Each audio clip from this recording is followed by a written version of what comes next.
Welcome to STEM Talk Season 2. Remember, STEM stands for Science, Technology, Engineering, and Mathematics. Today's episode will be all about robotics, specifically FTC.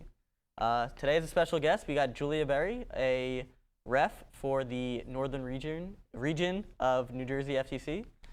What's up? How you doing? I'm doing great. Glad to be here. Great. Answer some questions, maybe.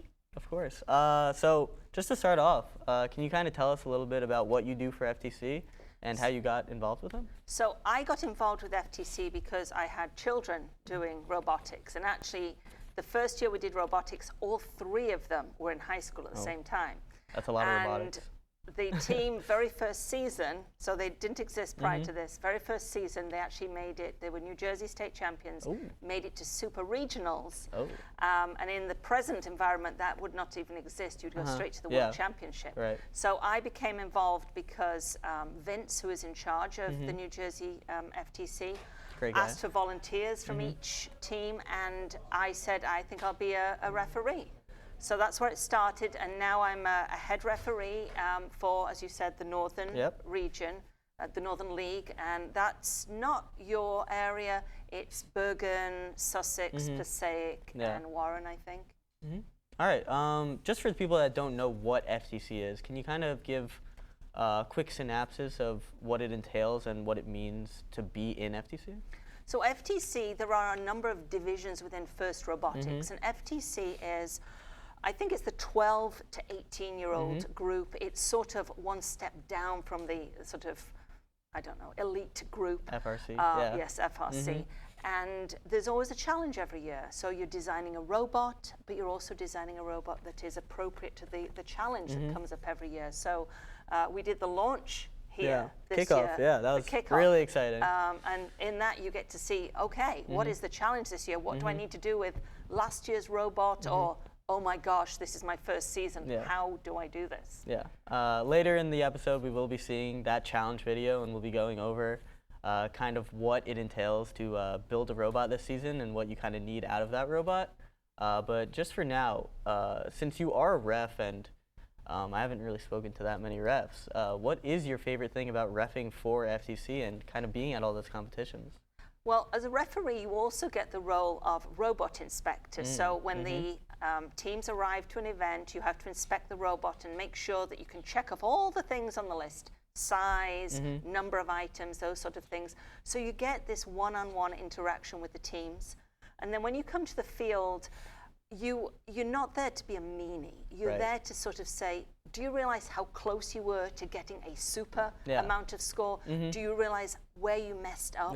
So I see it as a great learning experience. I can teach them, I can watch them, and it's just a really good, cohesive, personal relationship. I like that. Yeah, because during competition, I know, at least for fire, there have been like several times where we did have something wrong with the robot, and I know it was either a ref or just someone that's at the competition that's there to kind of not exactly tell you what's wrong with the bot, but guiding you in the right direction. I know like it's a huge help, and it's definitely like an awesome part of FTC. Absolutely. That even though you are reffing, you are still helping out with the teams. Absolutely. So that's really cool. Yeah. So even though you are a ref on the smaller scale, you do have a big part in FTC and specifically like the New Jersey region. What do you think your favorite thing just about FTC in general? Like, is there anything that special opportunities it gives kids? Like, what do you think students in high school get out of being involved in FTC? What I think FTC does is it brings together like individuals. You can't go around this high school and talk to anybody about what you're doing, because some of them will be like, well, what are you playing at? What's going on here? Yeah, for sure. But you go to these events and you get to talk to these other teams. And I've been to Worlds twice, and it is amazing to talk to people from other countries. There was a team from Qatar this year, and I was asking them about the World Cup. When would I get a chance to do that? So it's just this whole friendship circle of like like-minded individuals. Absolutely. And there are just so many benefits from it, whether you get a scholarship or whether you just learn to have faith in what makes you happy. That's such a priceless thing. Yeah, and that's something, I mean, for Fire, we just had our freshman orientation, and something that we kind of emphasized to the freshmen was not only are you on this Livingston robotics team, but you also are now involved in this huge network of people, right? You know, there's teams that do come from similar areas, like Millburn or something, but then you're also meeting teams that towns you would have never even gone to, maybe never even heard of. And I know those experiences, talking to them, working with them, like it's huge. It gives you new perspective. Yeah, So absolutely. I definitely love that. Now, kind of going on a more random note, is there kind of like a story you have about being a ref that either means a lot to you or you kind of just find funny? Well, I've been to Worlds twice. So I went to Worlds in Detroit. It was the last one before the pandemic. And I was invited to take part in the final. So I was there Reffing? reffing on the field for the final. That's cool. And it was on Ford Field. Wow. So to be in the middle of this That's crazy. football field, that is mind-blowing. Yeah. And I was an officiating referee, so I'm looking for the penalties on that. And I had with me a scoring ref, and she was using her pad to score as if it was a gaming console. And she was, boo. And when we were done, I turned to her and I said, "Did you see whether that was a penalty or not?" And she looked at me and said, "Are you crazy? The only thing I can see is what's going in the score there." Yeah. So to see somebody so possessed with this little pad, that was crazy. And I was once run over by a robot, which is a no-no, a big yellow or possibly Would a team red get card. points off for that? Even if it's off books? They probably would get a yellow card for that, because that's not maintaining control of their robot. Yeah, for sure. Yeah. That's really funny. So is there, you know, you may not be allowed to say this or not, but is there a team that you saw one year that you kind of was like, wow, like they are doing, like either that bot was amazing, or just even at one competition, you're like, they did everything right. Was there ever a team like that you saw?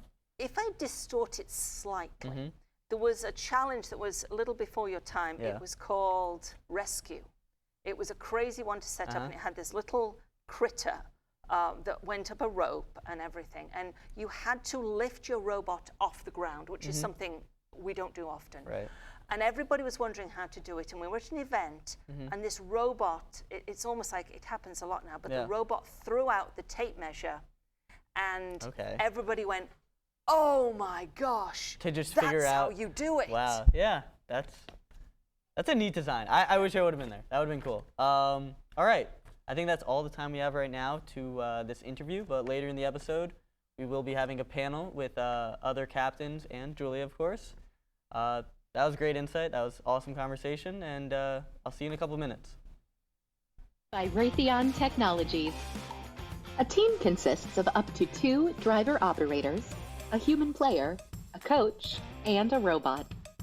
Each match is played with 4 randomly selected teams, 2 per alliance. But each alliance is only allowed 1 human player. Your opponent for one match may be your partner for another.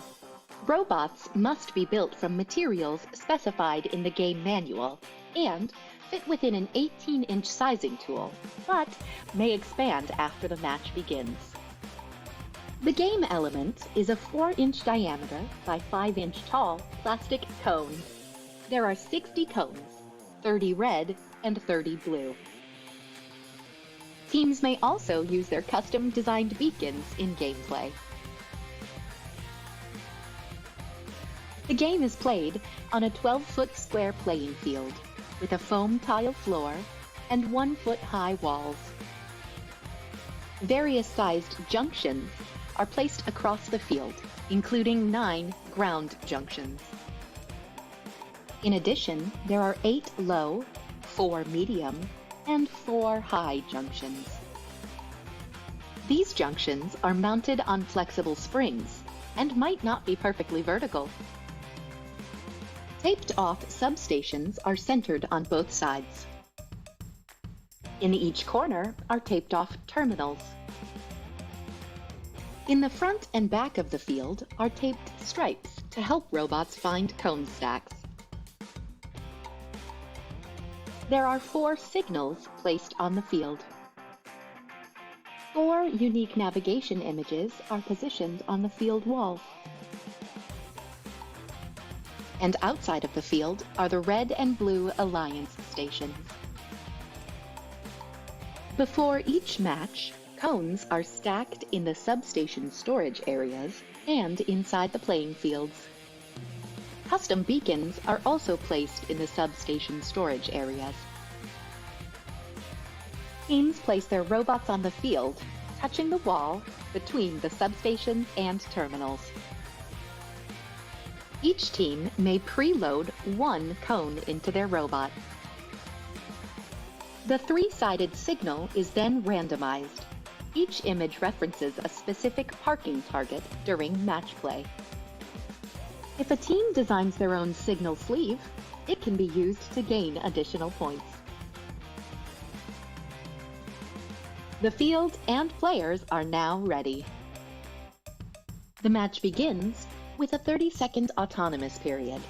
During this period, there are a number of ways for teams to score, using only pre-programmed instructions and sensor inputs. Each cone secured on a junction earns points. 2 points for the ground junction, 3 points for the low junction, 4 points for the medium junction, and 5 points for the high junction.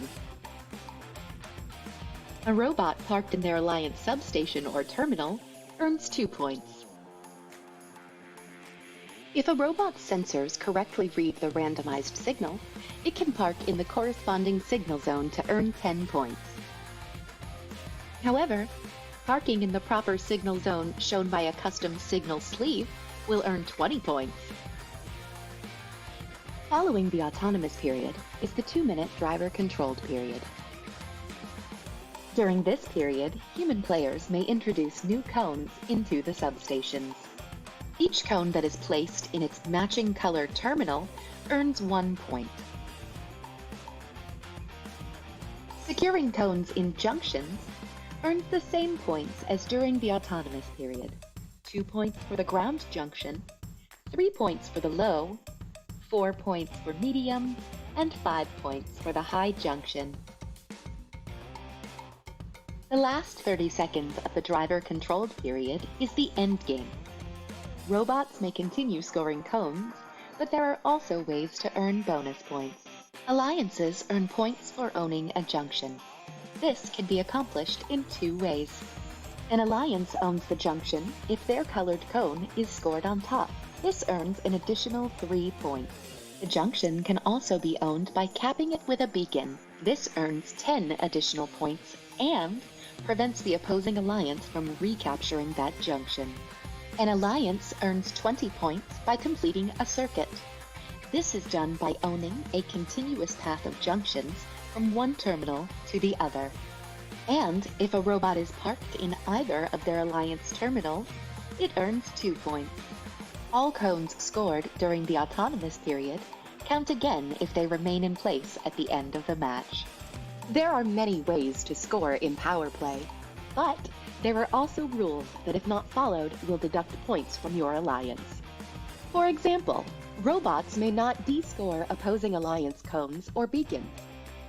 A robot may not block or interfere with an opposing alliance attempting to score. A robot must be completely outside of a substation in order to score a cone or a beacon. Robots may control or possess only one cone and one beacon at a time. Scoring elements may not be launched, and robots may not deliberately remove game elements from the playing field. This has been a brief summary of this season's game, Power Play, presented by Raytheon Technologies. What you just saw was the game video for this season. Right now, we have a panel made up of myself, some other captains, and Julia, the ref that I just interviewed. Do you guys want to introduce yourself before we talk about strategy and all that? Sure. I'm Ryan Stern, captain of Team 10582, the Emerald Knights. I'm also from here at Livingston. Hi, my name is Chris Baxter. I'm one of the captains of the 8405 Milburn Robotics team at Milburn High School. Hi, I'm Saz Mahatkar, and I'm also a captain at Milburn High School. Julia, even though everyone already knows you? You already know me. I'm a head ref for the Northern League for New Jersey. Yeah, and I am the captain for Fire, Livingston FTC team, 16953. So just kind of starting off, easy question. after you guys viewed that video, what were your like initial reactions? What was something that stood out to you? Was like, okay, this season, this is going to be like something that we got to get around. This problem or obstacle. Brian, you want to take it? Yeah, I know. I was a really big fan of this game when it was revealed. I remember at kickoff, people were saying like it was going to be a lifting game, it was going to be a monkey bars game, and I was really scared. But then, some rumors. Yeah, when I actually saw the reveal, it seems like really interesting, really Yeah. fun, and compelling to design for. Yeah. It has some of the most interesting like mechanics of games. So like while last year we had picking up transporting freight, this has the junctions, it has the cones, it has like the circuits. There's so much to it, and a lot of interesting like new movement and like scope for mechanisms. Yeah. So how about you guys? Do you have anything that stood out? Yeah, so initially, I mean, like the first thing I saw that I was like, whoa, that's crazy, is the fact that all of the poles are on springs. So I thought that would be kind of weird, especially when you're trying to do the autonomous period, trying to code around the fact that they might not always be perfectly aligned vertically.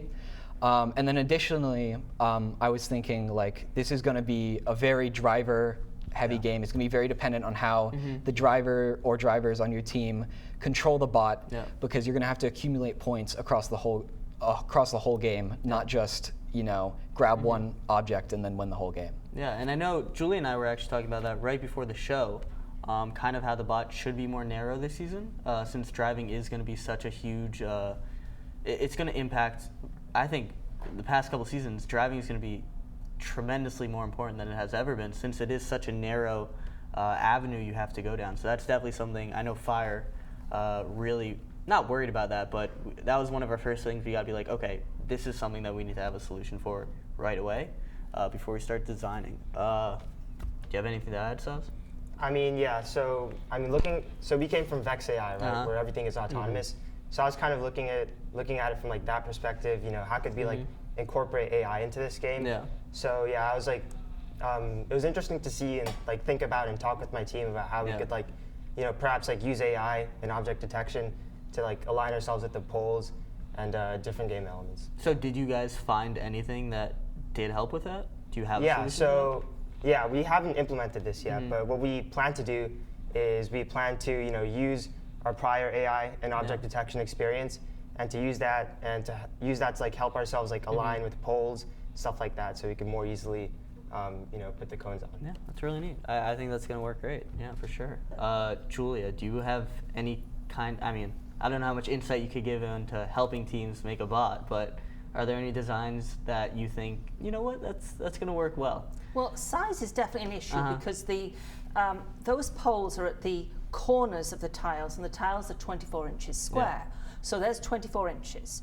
If you have a cone on each one either side of you, they have a 4-inch base. So now you come in 2 inches on one side, 2 on the other. So now you're down to 20 inches. If you go for the maximum size robot, which is 18, not only is it going to be very cumbersome, but you do not have a lot of wriggle room there. And also a lot of robots in the past have sort of expanded horizontally.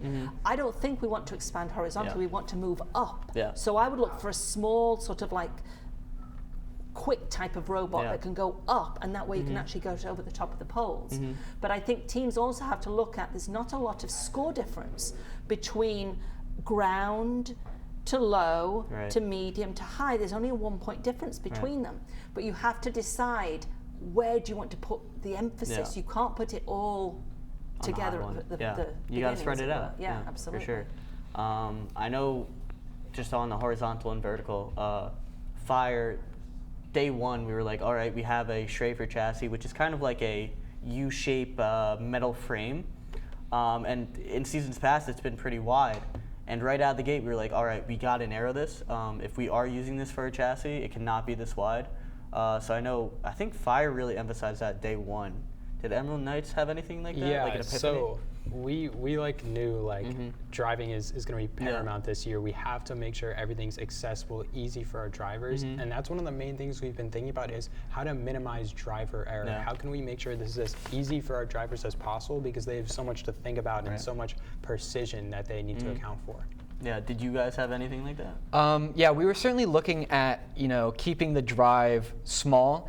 But also, because we're a first-year team, we were also looking at the challenge of trying to get a cone that high up so that it can go Right. on one of those high junctions. Yeah. So we were really looking for like solutions to that problem and how to actually transport a cone that high up, not just to do it in general, but also to try to do it quickly. Yeah, for sure. Yeah. I think, and I was talking with other captains the other day, actually. I think everyone's on the same page with it needs to be narrow. You know, you need to be able to drive and kind of maneuver. So that's definitely something that I think every team's focusing on. So something else that you kind of saw from the game video this year was that it's a pretty high scoring game. Right out of the gates, Fire did make a semi like, all right, this is how we score the maximum amount of points, and then based off of that, we kind of made a design. So when you guys kind of saw that game video, did you guys, how'd you guys like, do you all have a design right now that's like pretty cemented or no? Like in terms of our robot design? Yeah. Yeah, so we were thinking of trying to go back and forth Yeah. between between the substation grabbing cones Okay. and then between, initially we were thinking those high junctions in the middle because that's the highest scoring Right. area. So we wanted to both be able to practice driving back and forth quickly Yeah. between those two areas, as well as getting a lift where if our driver is going fast enough, Yeah. we're not going to be slowed down by that lift, and we're not going to be limited by that in terms of how many points we can score. Yeah. Ryan, did Emerald Knights have, what was your like, all right, this is how we score the maximum amount of Yeah, points? so right away after the game reveal, actually the first meeting we had Yeah. was a strategy meeting where we looked Right. at what do we want to do, what do we think is the best. I know we have a big document with Yeah. every way you can gain points, different It's going to be great for logbook, combinations. let me just tell you that. Oh yeah, great for logs. Yeah. But one of the things we actually put a lot of effort to was looking into the different circuits and what ways Yeah. can we get a circuit that maximizes points for us while sort of minimizing the points for the other teams or trying to block them off from getting circuits. And I think that the circuits are a lot of points, and I think that might be a game changer when it comes to circuit strategy. 100%. So I think there's about 5 minutes left in the show. In these last 5 minutes, I do want to stray a little bit away from the strategy for this season and more onto us as captains and obviously Julie as a ref, kind of talk about our teams. So you guys said your team this year is actually new. Yeah. Can you talk a little bit about how that happened and why? Yes. Oh, you can Yeah, go ahead. so essentially we used to be a Vex AI team. So that's Vex Robotics and doing that completely autonomously. So we did that over the summer, like for the first few weeks of the school year. Yeah. But we decided to switch over to FTC because it was unclear on whether they would be hosting a competition. And we really wanted to do something that was like, set in stone so that we have a goal towards. So we switched over to FTC around like 3 weeks ago, I'd say. And yeah, so this is our first year. Everybody on the team's basically new, so we had to like learn everything from the beginning, and it's been like a really fun experience so far. We've had to learn a lot. It's been a lot of work, but yeah, it's been really interesting. That's cool. I think something that's helped us is that we did have an FTC team at our school about 3 years ago. Okay. So we have one senior on our team who was a part of that team and has that experience. Right. That's helpful. And also we have all the leftover parts from that program, so we're not starting out with like literally nothing, not knowing what to do. Did that shut down because of COVID 3 years ago? Or No, it was. I think it was when Vex AI first like rolled out. Okay. That we didn't really have like the space in our organization for both an FTC team and a Vex AI team. Yeah. So I think there was just more interest in Vex AI at the time. It's really cool. I mean, I definitely know Fire didn't start too long ago. In its beginning, it kind of started out as an idea like, all right, we have already 2 teams at the school, or 3 teams. And it did start out as like something really random, but half Israeli, half American team. And that kind of started as an idea and eventually rolled into what it is today, which is an all-American team. But I wasn't around when it started, but I know like that process of starting a team, like that's sick. Like that's a cool, to put your kind of footprint on something like that. Like I find that really neat. Ryan, Emerald Knights has been around for a while, so I don't want to know about the origins of that, but is there anything, your first year captain, what's your favorite thing about being a captain on your team? About being captain, Yeah. I think honestly my favorite thing about being a captain and my favorite thing about robotics as a whole is the team.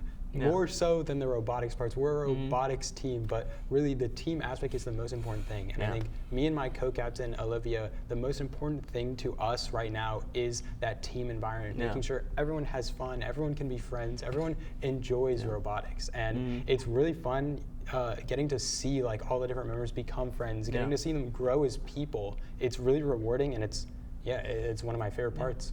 And I think this kind of brings it full circle, right? In the beginning of the episode, me and Julia kind of talked about how the network you create through FTC is it's a special one. Not only just team-based, but also just the whole FTC community. And it's kind of cool to have people with the same interests as you, and just you'd be able to like work with those people. And I think that's a really neat opportunity. And I think that's kind of what like FTC is all about, in my opinion. And I think that kind of wraps it up. That was a great episode. We just talked some strategy. We talked about what FTC teams are. And of course, thank you for Julia coming on this episode.